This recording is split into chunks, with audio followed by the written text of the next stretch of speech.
નમસ્કાર મિત્રો, દેશ અને દુનિયાના સૌથી મોટા સમાચારમાં આપનું હાર્દિક સ્વાગત છે। તો આજના તાજા સમાચાર મેળવવા માટે વિડીયોને અંત સુધી જોતા રહો અને આવા જ દરરોજના સમાચાર સૌથી પહેલા મેળવવા માટે આપણી ચેનલને સબસ્ક્રાઇબ કરવાનું ન ભૂલતા।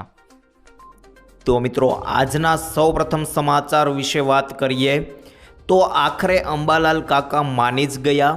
જી હા મિત્રો, ગુજરાતમાં હવામાનની આગાહીને લઈને ચાલી રહેલા વિવાદ વચ્ચે જાણીતા હવામાન નિરીક્ષક અંબાલાલ પટેલને પૂર્વ નાયબ મુખ્યમંત્રી નીતિન પટેલનું ખુલ્લું સમર્થન મળ્યું છે। નીતિન પટેલે જણાવ્યું કે તેઓ અંબાલાલ પટેલને છેલ્લા 2 દાયકાથી ઓળખે છે અને તેમની આગાહીઓ પર રાજ્યના અનેક ખેડૂતો વિશ્વાસ વ્યક્ત કરતા આવ્યા છે। તેમણે અંબાલાલ પટેલને હવામાન અંગેની માહિતી આપવાનું ચાલુ રાખવાની અપીલ પણ કરી છે।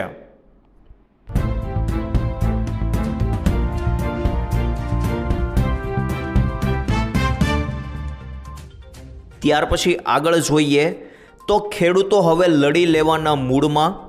જી હા મિત્રો, થોડા દિવસ અગાઉ સરકારે ગુજરાતમાં ખાનગી કંપનીઓના વીજપોલ માટે નવી વળતર નીતિ જાહેર કરી હતી, જેનો ખેડૂતો દ્વારા ખુલ્લો વિરોધ કરવામાં આવી રહ્યો છે। આ નીતિના અસ્વીકાર બાદ આંદોલન પાર્ટ 3 હેઠળ આજે મોરબીની મહેન્દ્રનગર ચોકડીથી કલેક્ટર કચેરી સુધી ખેડૂતોએ કૂચ કરી છે। દિવ્ય ભાસ્કરના અહેવાલ મુજબ મહિલાઓ અને ખેડૂતો સહિત અંદાજે 1200થી 1500 જેટલા લોકો રેલીમાં જોડાયા હતા।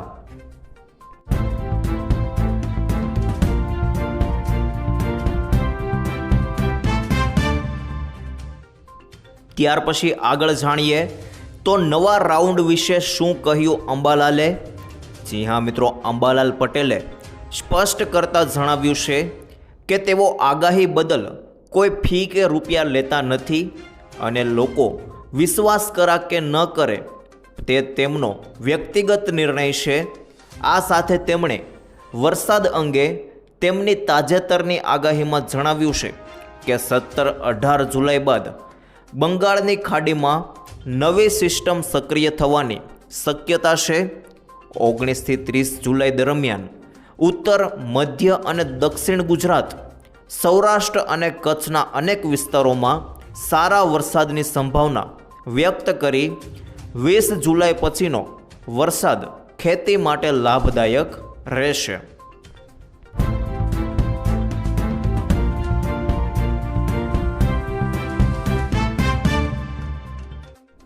ત્યારબાદ આગળ જોઈએ તો મોબાઈલ રિચાર્જ સસ્તા થશે કે શું?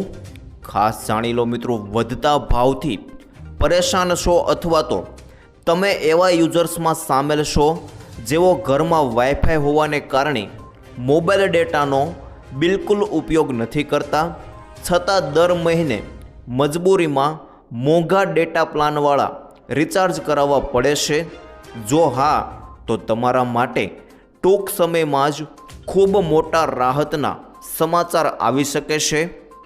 ટેલિકોમ રેગ્યુલેટર ટ્રે એટલે કે મિત્રો ભારતીય દૂરસંચાર નિયામક પ્રાધિકરણ એ એક નવો ડ્રાફ્ટ રજૂ કર્યો છે, જે તમારા ખિસ્સાનો બોજ સીધો અડધો કરી દેશે। સરકારના આ નવા પ્લાનથી જે રિચાર્જ પ્લાન માટે તમારે આજે 300 રૂપિયા ચૂકવવા પડે છે, તે આગામી દિવસોમાં માત્ર 100થી 150 રૂપિયામાં મળી શકે છે।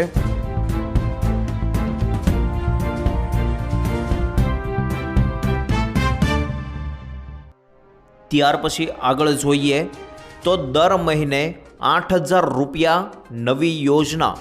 જી હા મિત્રો, પોસ્ટ દ્વારા ચલાવવામાં આવતી સરકારી યોજનાઓ ખૂબ જ લોકપ્રિય છે। સરકાર પોતે નાના અને મોટા દરેક રોકાણની સલામતીની ખાતરી આપે છે અને તેથી તેને ઝીરો રિસ્ક સેવિંગ સ્કીમ તરીકે ઓળખવામાં આવે છે।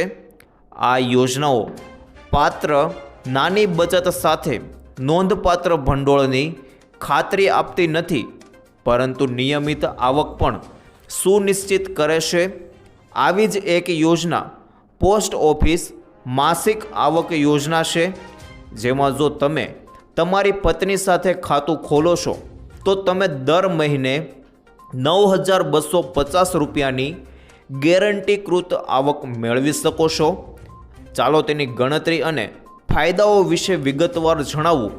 સરકાર પોસ્ટ ઓફિસ માસિક આવક યોજનામાં રોકાણ પર મજબૂત વ્યાજદર પણ આપે છે. હાલમાં તે 7.40% પર નિશ્ચિત છે. આ યોજનાની પરિપક્વતા અવધિ 5 વર્ષ છે અને 18 વર્ષ પછી વધુ ઉંમરની કોઈ પણ વ્યક્તિ તેના હેઠળ ખાતું ખોલી શકે છે.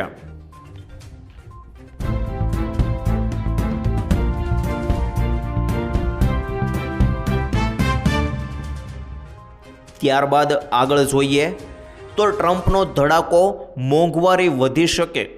જી હા મિત્રો, હોર્મુઝ જળમાર્ગ પરથી પસાર થતા વ્યાપારી જહાજો પાસેથી ઈરાન કોઈ પ્રકારના ચાર્જ કે ટોલ ટેક્સ વસૂલી શકશે નહીં તેવો દાવો કરનાર અમેરિકાએ જ હવે ખુદને હોર્મુઝનો રક્ષક જાહેર કરી અહીંથી પસાર થતા જહાજો 20% ચાર્જ વસૂલવા જાહેરાત કરતાં જ હવે ભારત સહિતના દેશો માટે આ જળમાર્ગ મોંઘો બની જશે.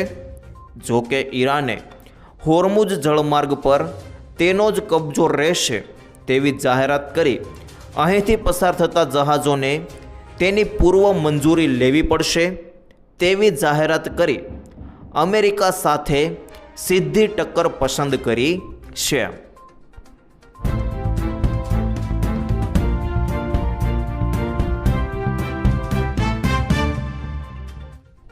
ત્યાર પછી આગળ જોઈએ તો પીએમ કિસાન યોજનાના નવા નિયમો. જી હા મિત્રો, પીએમ કિસાન યોજનાનો લાભ લેવા ખેડૂતોએ બાયોમેટ્રિક પદ્ધતિથી વાર્ષિક કેવાયસી કરાવવું ફરજિયાત બન્યું છે. જામનગર તારીખ 10 ભારત સરકાર દ્વારા પીએમ કિસાન સન્માન નિધિ યોજનાનો લાભ મેળવતા તમામ ખેડૂત લાભાર્થીઓ માટે બાયોમેટ્રિક ઓથેન્ટિકેશન દ્વારા વાર્ષિક કેવાયસી કરાવવું ફરજિયાત કરવામાં આવ્યું છે.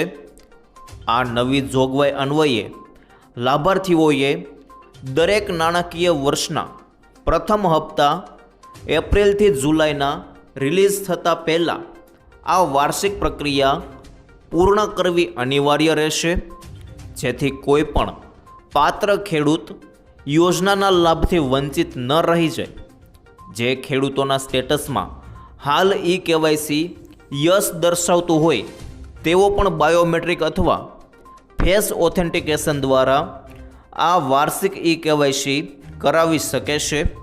1 એપ્રિલ 2026 પછી જે લાભાર્થીઓએ હજુ સુધી આ પ્રક્રિયા પૂર્ણ નથી કરી તેમણે આગામી હપ્તાની સહાય મેળવવા માટે તાકીદે વાર્ષિક કેવાયસી કરાવવું પડશે.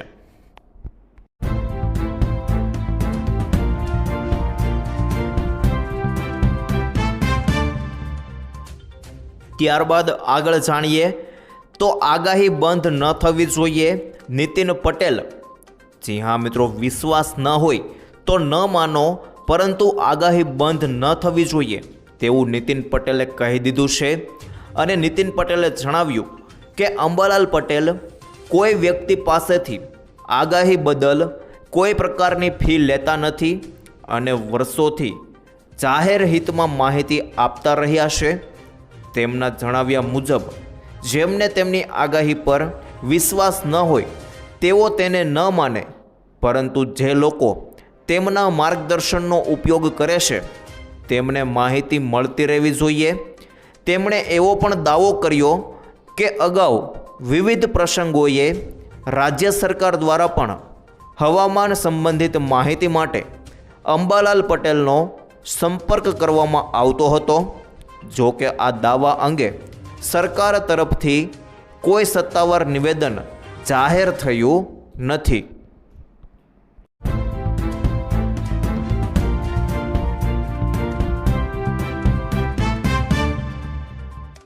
ત્યારબાદ આગળ જાણીએ તો બેંકમાં ખાતું છે તો ખાસ ચેતજો. જી હા મિત્રો, સ્ટેટ બેંક ઓફ ઇન્ડિયાએ મોબાઈલ નંબર બદલવાના કૌભાંડથી બચવા માટે ગ્રાહકોને ચેતવણી આપી છે. ગ્રાહકોને નકલી કોલ અથવા મેસેજ દ્વારા પીપીઓ વેરિફિકેશનના બહાને ધમકી આપવામાં આવે છે. બેંક ક્યારેય ફોન, SMS, લિંક કે ATM દ્વારા અંગત માહિતી કે OTP માંગતી નથી. અજાણી લિંક પર ક્લિક ન કરવા અને સાયબર ફ્રોડથી બચવા માટે 1930 પર ફરિયાદ નોંધાવવાની સલાહ પણ આપવામાં આવી છે.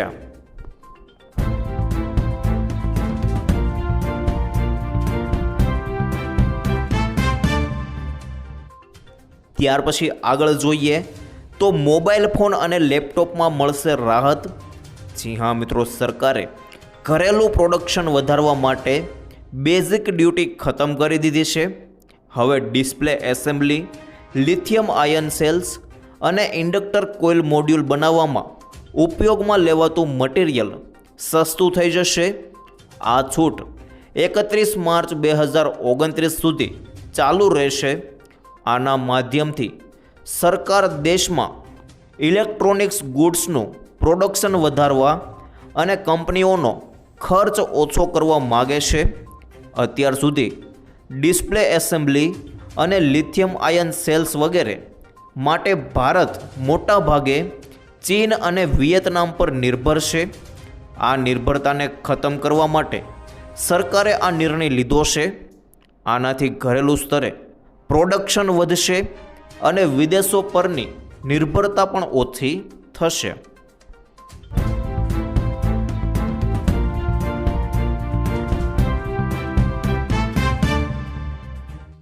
ત્યાર પછી આગળ જાણીએ તો મહિલાઓને 6,000 રૂપિયા સહાય મળશે.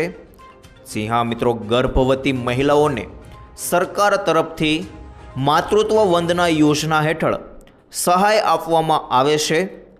સરકાર આ પૈસા 4 તબક્કામાં આપે છે, જેમાં પ્રથમ તબક્કામાં 1,000 રૂપિયા, બીજા તબક્કામાં 2,000 રૂપિયા અને ત્રીજા તબક્કામાં 2,000 રૂપિયા ગર્ભવતી મહિલાઓને આપવામાં આવે છે. તે જ સમયે સરકાર બાળકના જન્મ સમયે હોસ્પિટલને છેલ્લા 1,000 રૂપિયા આપે છે.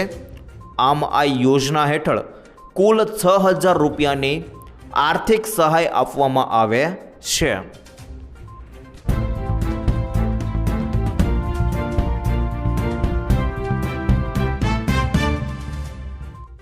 ત્યારબાદ આગળ જાણીએ તો 2024નો હપ્તો ક્યારે?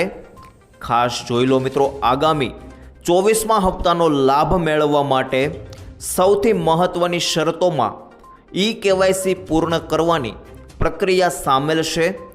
જો કોઈ ખેડૂતે હજુ સુધી આ પ્રક્રિયા પૂરી નથી કરી તો તેમનો આગામી હપ્તો અટકી શકે છે. ખેડૂતો PM કિસાન પોર્ટલની મુલાકાત લઈને ઘરે બેઠા OTP આધારિત KYC કરી શકે છે અથવા નજીકના કોમન સર્વિસ સેન્ટર પર જઈને બાયોમેટ્રિક દ્વારા તે કરાવી શકે છે. બીજું મહત્ત્વનું કારણ જમીનનું ડિજિટલ વેરિફિકેશન એટલે કે લેન્ડ સીડિંગ છે. રાજ્યના કૃષિ વિભાગ અથવા સંબંધિત સત્તાવાળાઓ દ્વારા ખેડૂતની જમીનનું સરકારી રેકોર્ડ સાથે વેરિફિકેશન કરાવવું અનિવાર્ય છે.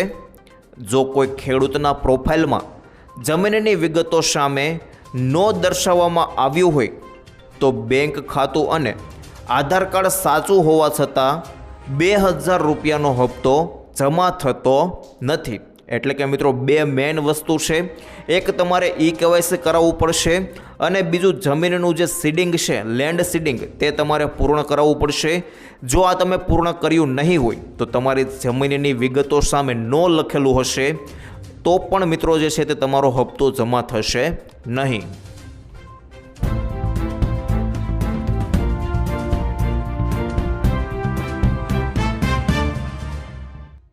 ત્યારબાદ આગળ જોઈએ તો ગૃહમંત્રી હર્ષ સંઘવીની જાહેરાત. જી હા મિત્રો, હર્ષભાઈ સંઘવીએ મીડિયા સમક્ષ એક મહત્વનું નિવેદન આપ્યું હતું. તેમણે જણાવ્યું હતું કે આ રથયાત્રા ગુજરાતની જનતા માટે આસ્થાનું સૌથી મોટું કેન્દ્ર અને આપણો સૌથી મોટો તહેવાર છે. મને આજે મંદિરમાં પ્રભુના નેત્રોત્સવ અને ધ્વજારોહણ કરવાનો પવિત્ર અવસર મળ્યો છે. ભગવાન જગન્નાથના ચરણોમાં નમન કરીને જ સુરક્ષાનું ફાઇનલ રિહર્સલ કરવામાં આવ્યું છે. વહીવટી તંત્ર અને પોલીસ વિભાગે દિવસ રાત એક કરીને આ યાત્રાને સફળ બનાવવા માટે તૈયારીઓ કરી છે. આ યાત્રા કોમી એકતાનું પ્રતીક છે અને તમામ સમાજના લોકો દર વર્ષે પ્રભુની યાત્રાનું ઉષ્માભેર સ્વાગત કરે છે. રથયાત્રા દરમિયાન શાંતિ અને સલામતી જળવાઈ રહે તે માટે કરવામાં આવેલા પોલીસ બંદોબસ્તના સત્તાવાર આંકડા જાહેર કરતા હર્ષ સંઘવીએ જણાવ્યું કે સમગ્ર રૂટ પર અભેદ્ય કિલ્લો ઊભો કરવામાં આવ્યો છે.